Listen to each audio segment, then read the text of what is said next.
जयकारा बोलो माता रानी का। जगत माई महामाई माँ भद्रकाली की जय बोलो। माता रानी के सांचे दरबार की जय बोलो। तो मिथुन राशि वालों, आप सभी का बहुत बहुत स्वागत है मिथुन राशि भिंड यूट्यूब चैनल में।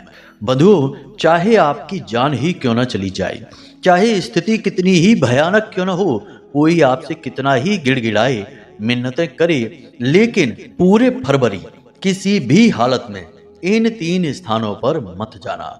भूल कर भी ऐसी गलती मत कर देना, वरना आपकी जिंदगी में नरक का दरवाजा खुल जाएगा।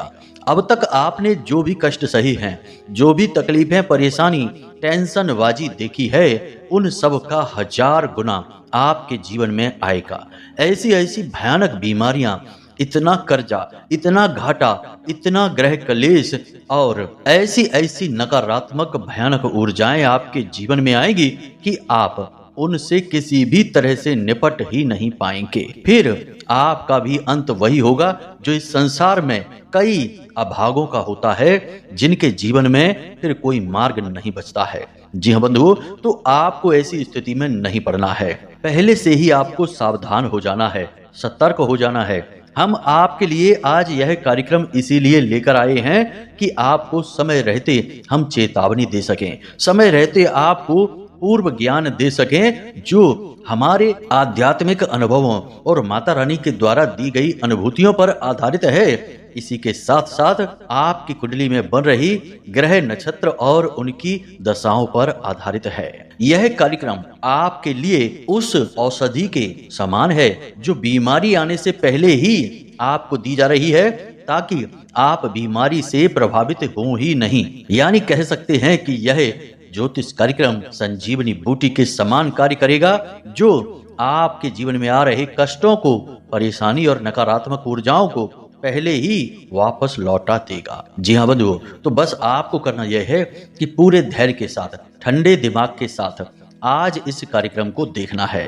और जिन 3 जगहों के बारे में हम आपको बता रहे हैं, उन 3 जगहों के बारे में पूरी तरह से ज्ञान हासिल कर लेना है। इसी के साथ साथ बंधुओं, हम आपको आने वाले 3 से 5 दिनों में घटने वाली 3 बेहद ही शुभ घटनाओं के विषय में भी जानकारी देंगे, जिनके बारे में जानना भी आपको बेहद आवश्यक है। इनके बारे में जानकर पहले से तैयारी करके आप इन मौकों का, इन घटनाओं का पूरा लाभ ले पाएंगे और जीवन में कई कदम आगे बढ़ जाएंगे, बहुत तरक्की हासिल करेंगे, रातों रात जिंदगी के रूप रंग को ही बदल डालेंगे। लेकिन बंधुओं, हम आपको बता दें कि यह पूरा फरवरी का महीना राहु का महीना है, तो ऐसे में कुछ न कुछ नकारात्मक भी अवश्य होगा। तो साथ ही साथ घटित होंगी अगले 3 से 5 दिनों में 2 नकारात्मक घटनाएं भी। इनके विषय में भी जानना आपको बेहद आवश्यक है। याद रखना कि हम केवल नकारात्मक और केवल सकारात्मक विषय की बात नहीं करते, हम दोनों विषयों को एक साथ लेकर चलते हैं, क्योंकि हम जानते हैं कि प्रकृति यदि एक पक्ष की बात करेंगे तो अधूरी रहेगी। यह प्रकृति हमेशा 2 तत्वों से मिलकर बनी है, जिसमें सत्य के साथ असत्य भी है, प्रकाश के साथ अंधकार भी है और ज्ञान के साथ अज्ञान भी होता ही है। इसलिए हम दोनों ही तरह की ज्ञान की बातें और भविष्यवाणियां आपको बताते हैं। तो कहने का मतलब यह है कि आज का यह कार्यक्रम आपके जीवन के लिए बेहद महत्वपूर्ण है। कुछ ऐसा अद्भुत, कुछ ऐसा अनोखा आपके लिए लेकर आया है, जिसे यदि आप समझ लेते हैं तो न केवल इस पूरे फरवरी के महीने को, बल्कि आने वाले पूरे जीवन को ही आप बदल कर रख देंगे। जी हाँ बंधुओं, तो बस उम्मीद करते हैं कि आप हमारी बातों को, हमारी भावनाओं को समझ चुके हैं। अब इस कार्यक्रम में अंत तक अवश्य ठहरेंगे। जी हाँ बंधुओं, तो बस इसी उम्मीद के साथ आज के इस विशेष कार्यक्रम की शुरुआत करते हैं। महामाई को याद करते हुए कमेंट बॉक्स में लिख डालिए, जय माँ भद्रकाली कृपा करो। महामाई इतनी दयालु हैं कि आपके ऊपर निश्चित कृपा करेंगी, हमें पूर्ण विश्वास है। एक बार नहीं, 3 बार लिखना है बंधुओं। इसी के साथ साथ जो भाई बंधु दर्शक आज पहली बार इस कार्यक्रम पर आए हैं, वे निश्चित तौर पर महामाई की कृपा के आधार पर ही यहाँ आए हैं। उन्हें स्वयं माता रानी खींचकर यहाँ लाई हैं, क्योंकि यह कार्यक्रम जो हम आपको दे रहे हैं, यह माई के धाम से प्रसारित हो रहा है और माता रानी का दास, तुच्छ सेवक माई की कृपा और अनुभूतियों के आधार पर यह कार्यक्रम आपके लिए लेकर आया है। तो ऐसे में माई की ही कृपा होगी जो उन्होंने आपको इस कार्यक्रम में लेकर आई हैं। इसलिए आपको अब एक कार्य करना है। इस कार्यक्रम के आधार पर आपको इस चैनल को इसी समय सब्सक्राइब कर लेना है। बगल में जो सब्सक्राइब का बटन है उसे अभी दबा दें।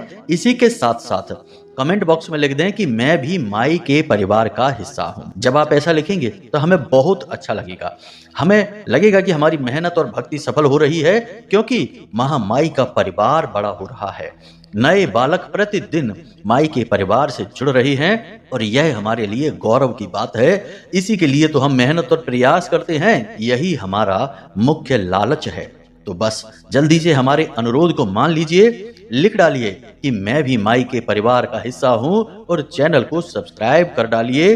अब चलिए बंधुओं, आगे बढ़ते हैं, अपने मूल विषय को प्रारंभ करते हैं। बंधुओं, अगर आप अब भी सोच रहे हैं कि कुंडली का विश्लेषण कराएं कि नहीं कराएं, क्यों कराएं, क्या जरूरत है कुंडली विश्लेषण कराने की, तो ध्यान से सुनिए। आप इस समय 3 तरीके की स्थितियों में फंसे हुए हैं। एक स्थिति तो यह है कि आपके ऊपर बहुत कर्जा है, व्यापार चल नहीं रहा है, घर में भी क्लेश रहता है, रिश्ते नातों में भी उथल पुथल मची हुई है। तो अब इस स्थिति में आप कैसे फंसे? कोई ना कोई ग्रह था जिसने परेशान किया, तो इससे बाहर निकलने का मार्ग क्या है? कुंडली में छुपा हुआ है, इसलिए कराइए। दूसरा कि आप कुछ जीवन में करना चाहते हैं, निर्णय ले नहीं पा रहे हैं, समझ में आ नहीं रहा है कि क्या करें क्या ना करें, तो इस स्थिति में श्रेष्ठ मार्गदर्शन कौन करेगा? आपके ग्रह, आपकी कुंडली। तीसरा कि आपकी जिंदगी में आपने सब कुछ हासिल कर लिया है, कामयाबी भी हासिल कर ली है, रिश्ते नातों में भी सुख शांति है, परंतु आपके मन में एक बेचैनी है, क्योंकि अब तक शायद आपने वह हासिल नहीं कर पाया जिसके लिए आपका जन्म इस धरती पर हुआ था। यानी कि अपने सही उद्देश्य को आप अब तक हासिल नहीं कर पाए हैं। तो वह उद्देश्य क्या है, क्यों आप इस धरती में, इस संसार में आए हैं, उस उद्देश्य को जानना है। इसको जानने के लिए आपको कुंडली दिखानी है। तो आपके जीवन में जो भी परिस्थितियां हैं, इन परिस्थितियों के सही कारण और उनके निवारण को केवल आपकी कुंडली बता सकती है, इसलिए आपको कुंडली दिखानी है। तो बस अगर आप ऐसी परिस्थितियों में हैं तो नंबर हमने वीडियो में दे रखे हैं, किसी भी नंबर पर 10 बजे से 4 बजे के बीच फोन लगाइए। छोटी सी दक्षिणा देने के बाद अपनी कुंडली का श्रेष्ठतम आकलन करा लीजिए। जय माई की।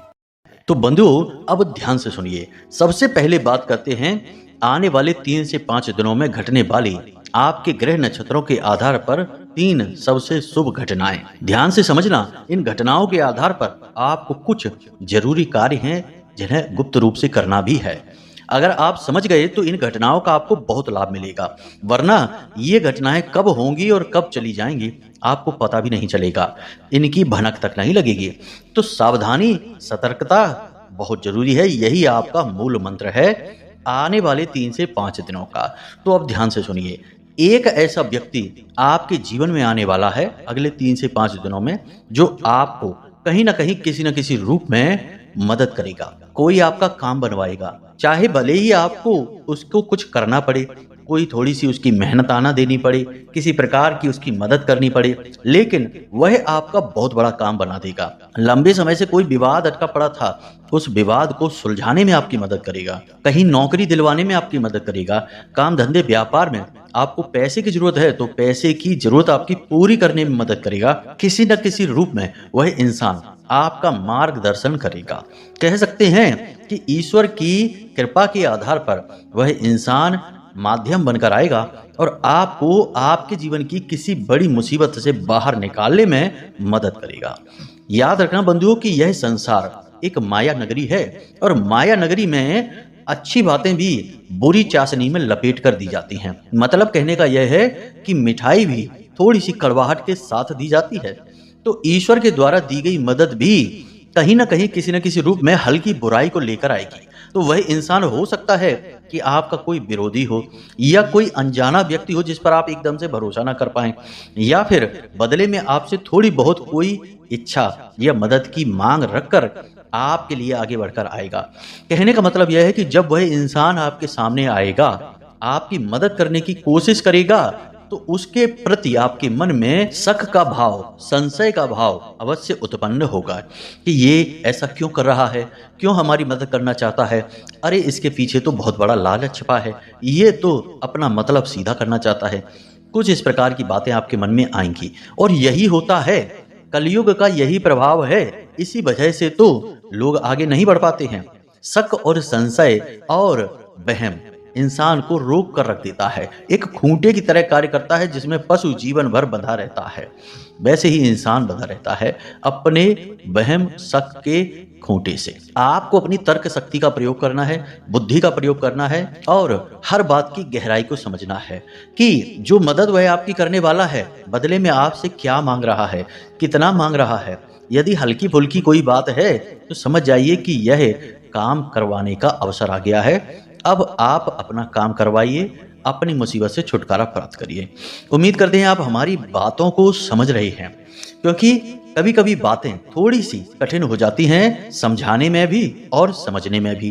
तो ऐसे में आपको पूरे ध्यान के साथ इस कार्यक्रम देखना है। जरा भी ध्यान आपका भटकेगा तो आप समझ नहीं पाएंगे कि गुरुजी क्या कह रहे हैं। आपको बातें मिली जुली सी लगेंगी, विरोधाभासी सी लगेंगी। तो इस बात को थोड़ा सा बारीकी से मनन करना, फिर आपको समझ में आएगी। समझ गए तो उद्धार पक्का है। कोई बड़ी समस्या से छुटकारा अगले 3 से 5 दिनों में चुटकियों में मिल जाएगा। अब बात करते हैं दूसरी घटना। दूसरी घटना है बीमारी, शारीरिक कष्ट से मुक्ति। किसको होगी? आपको होगी या आपके घर में कोई सदस्य है लंबे समय से बीमार चल रहा है, आपके मन में उसके बीमारी को लेकर चिंताएं रहती हैं। धन तो खर्च होता ही है, बीमारी आती ही धन खर्च कराने के लिए है। और याद रखना कि जो बीमारी ईश्वर ने बनाई है वह क्यों बनाई है? वह ईश्वर कर्म के विधान को पूर्ण करना चाहते हैं। कहीं जीवन के किसी मौके पर, पड़ाव पर आपने किसी को किसी प्रकार का कष्ट दिया तो अब उसके बदले में कोई रोग आपके नाम पर लिख गया। अगर 3 दिन आपको कोई बुखार भी आता है, आप सुस्त पड़े रहते हैं, कोई काम नहीं कर पाते, खाना पीना भी नहीं खा पा रहे ठीक से, वह भी आपके कर्म का ही विधान है। आपने देखा होगा कि नागा साधु जो होते हैं या जो तपस्वी लोग होते हैं, जो बहुत पूजा पाठ साधनाएं करते हैं, वे कभी बीमार नहीं होते, क्योंकि उनकी बीमारी उन्हें मिलेगी ही क्यों? क्योंकि उन्होंने तो जीवन भर तप किया है, जीवन भर साधनाएं की हैं, तो कोई गलत कार्य किया ही नहीं है। तो उन्हें किस बात का दंड मिलेगा? दंड स्वरूप ही बीमारी प्राप्त होती है। यह कर्म का विधान है। तो अब आपका अच्छा समय आ रहा है और आपने बहुत सारे शुभ कार्य भी किए हैं, दान धर्म भी किया है, पूजा पाठ साधनाएं भी की हैं, थोड़ी बहुत ही सही लेकिन की तो है। मंदिर भी गए हैं, भगवान की सेवा भी की है, बड़े बुजुर्गों का सम्मान भी किया है और सबसे बड़ी बात कि आपने अपने अंदर भी बहुत सारे बदलाव किए हैं, अपनी आत्मा को शुद्ध बनाने की पूरी कोशिश की है। अब कितने कामयाब हुए या नहीं हुए वह एक अलग बात है, परंतु प्रयास तो किए हैं। मानव जब प्रयास करता है तो भगवान मुस्कुराते हैं, इसे याद रखना। तो आपके प्रयासों से भगवान मुस्कुराए हैं, तो अब आपके जीवन में यह जो दंड का विधान है यह कट चुका है, या फिर यूं कहें कि बहुत ही कमजोर पड़ चुका है। तो अब बीमारियों में ना तो आपका धन खर्च होगा और ना ही आपकी चिंताएं रहेंगी। जो भी सदस्य आपके घर में बीमार चल रहा था उसकी बीमारी दूर हो जाएगी। आपके शरीर में भी यदि कोई कष्ट रहता था तो वह कष्ट अगले 3 से 5 दिनों में कट जाएगा, इसे याद रखना। परंतु बंधु, बात यह है कि लोग कभी कभी बीमारी से बाहर निकलना ही नहीं चाहते, हमेशा बीमार रहने में उन्हें मजा आने लगता है। अब आपको यह सुनकर थोड़ा अजीब लग रहा होगा कि गुरुजी कहते क्या है, ऐसा कभी होता है? किसे भला बीमार रहने में मजा आता है? लेकिन बंधु, हम बात मानसिकता की कर रहे हैं। कभी कभी आदमी मानसिकता का बीमार होता है, शरीर का नहीं। तो आपको सोचना होगा कि कहीं ऐसा तो नहीं कि आपको सुस्ती, थकान, बुखार का सिर्फ वहम ही है, चैतन्यता की कमी है। तो आपको क्या करना है?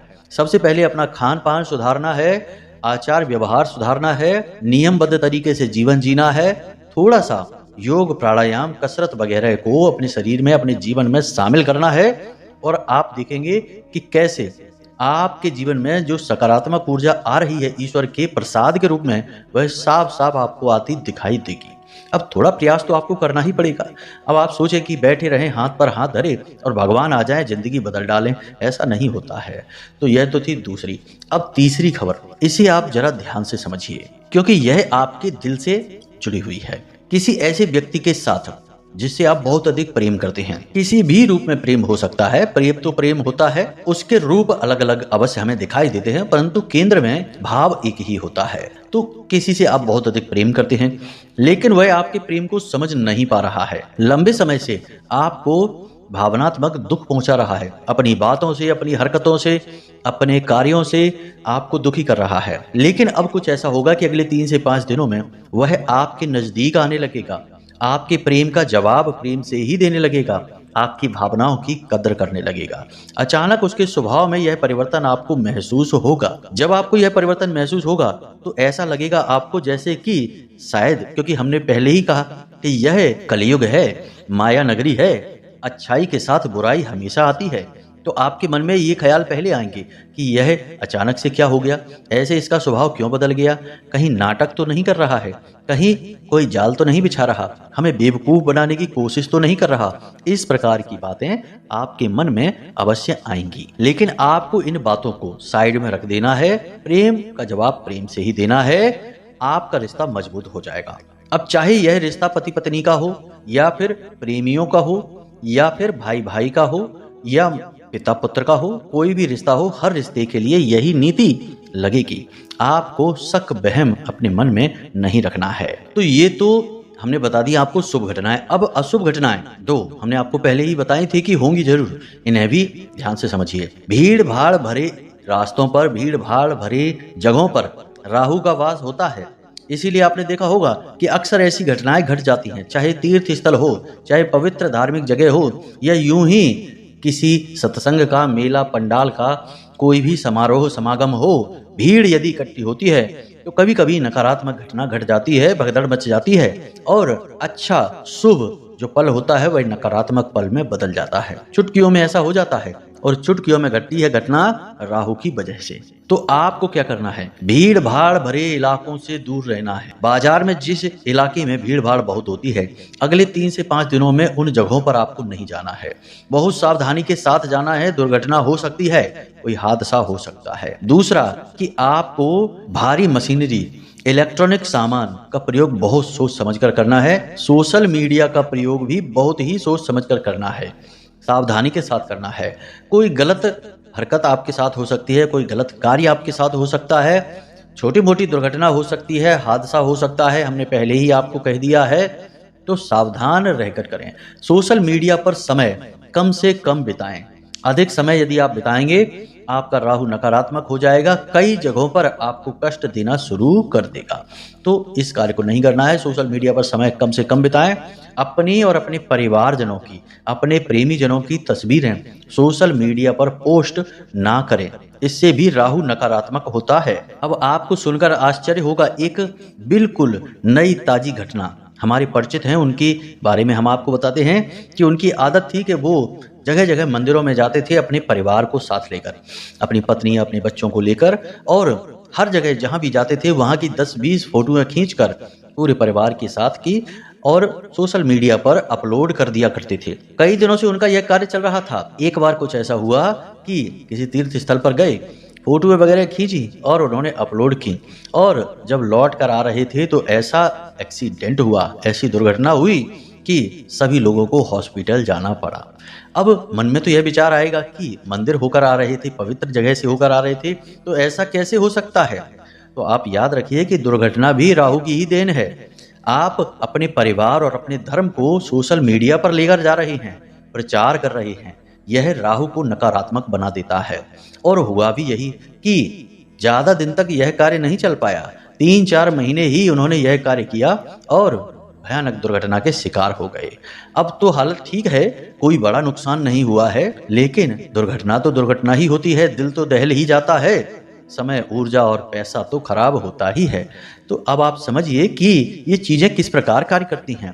तीर्थ स्थलों पर जाकर फोटोएं खींचना, सोशल मीडिया पर उनका प्रचार करना भयंकर नकारात्मक कार्य है, पाप कर्म है। इसका प्रचार नहीं किया जाता, ये गुप्त तरीके से किए गए कार्य होते हैं। लोग इसका उल्टा कर रहे हैं, फिर नकारात्मक घटनाओं के शिकार हो रहे हैं। तो आप देख ही रहे हैं कि तीर्थ स्थलों पर ही कैसे कैसे काम, कैसी कैसी दुर्घटनाएं हो जाती हैं, क्योंकि लोगों ने इन सब का भी मजाक बनाकर रख दिया है।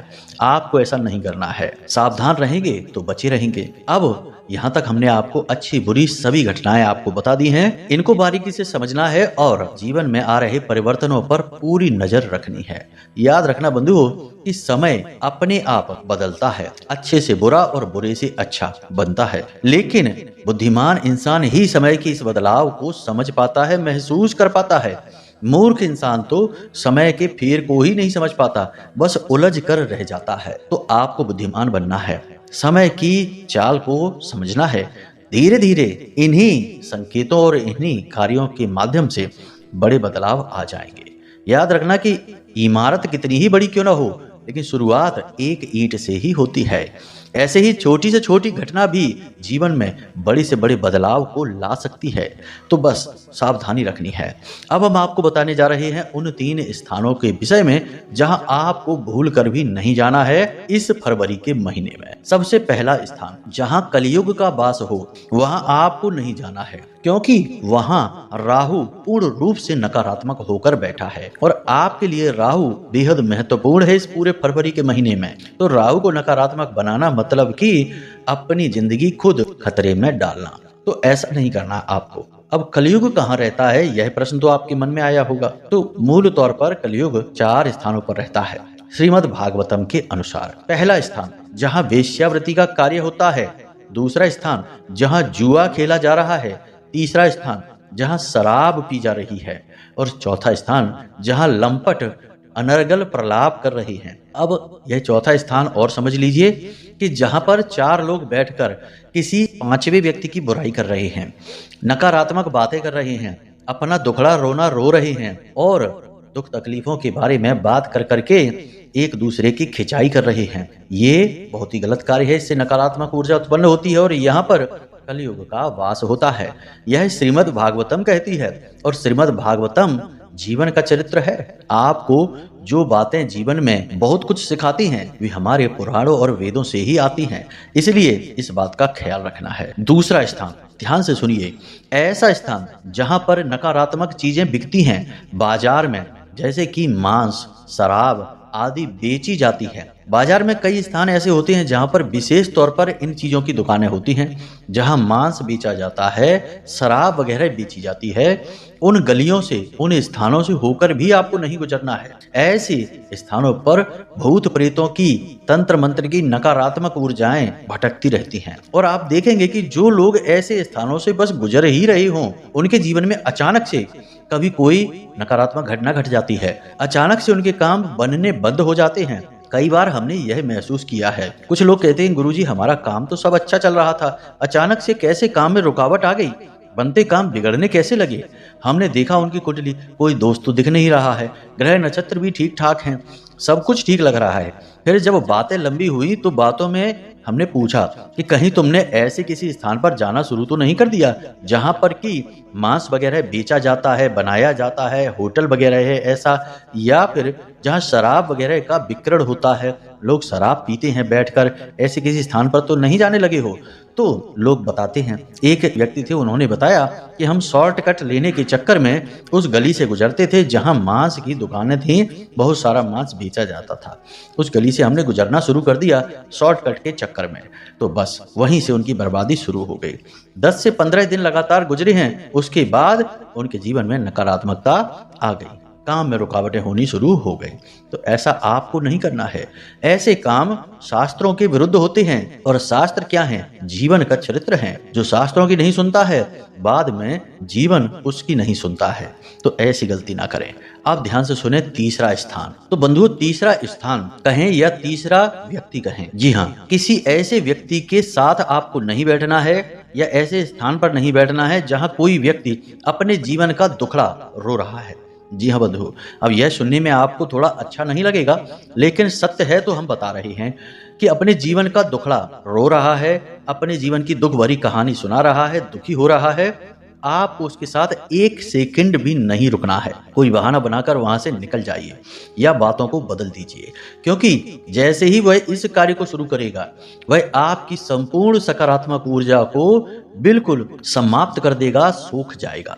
जी हाँ बंधु, क्योंकि वह भयंकर नकारात्मक इंसान है। अब जो इंसान स्वयं डूब रहा होता है, उसे बचाने में बहुत सावधानी बरतनी पड़ती है, बहुत अनुभवी होना पड़ता है। यदि आपका अनुभव कम पड़ गया तो वह खुद तो डूब रहा है, आपको भी ले डूबेगा। तो ऐसे ही जो जीवन के इस भंवर में फंसा हुआ है और खुद डूब रहा है, संघर्ष कर रहा है, उसको हिम्मत बढ़ाने के लिए आपके पास बहुत ही शक्तिशाली सकारात्मक ऊर्जा होनी चाहिए। यदि आप कमजोर पड़ जाएंगे तो वह आपको भी भयंकर नकारात्मक ऊर्जा से भर देगा। वह तो नकारात्मक ऊर्जा में डूबा ही है, आपको भी डुबा देगा। फिर यह नकारात्मक ऊर्जा आपके आने वाले समय को पूरी तरह से प्रभावित कर देगी, नकारात्मक बना देगी। तो उस स्थान पर आपको बोलकर भी नहीं जाना है। बस इन 3 स्थानों से सावधान रहिए। और एक महत्वपूर्ण बात कि राहु से जुड़ा हुआ हमने आपको एक नारियल वाला और एक नीले धागे वाला उपाय बताया था। उस उपाय को आप अवश्य कर लेना। यदि आपको उस उपाय के विषय में नहीं पता है तो आप हमें फ़ोन करके बता देना या फिर व्हाट्सएप पर मैसेज करना, हम आपको बता देंगे कि उपाय कौन सा है। कार्यक्रम अभी लंबा हो रहा है, इसलिए इस उपाय के विषय में बात नहीं करेंगे। फिलहाल आप यह कर सकते हैं कि एक काले कपड़े में 4 मुट्ठी काले तिल लेना है और काले धागे से लपेटकर एक पोटली बना लेना है और उसे उल्टा 7 बार अपने ऊपर से घुमाना है या उसार लेना है। उसके बाद उसे यानी उस पोटली को किसी बहते हुए जल में प्रवाहित कर देना है। बस इतना सा एक बार आपको करना है।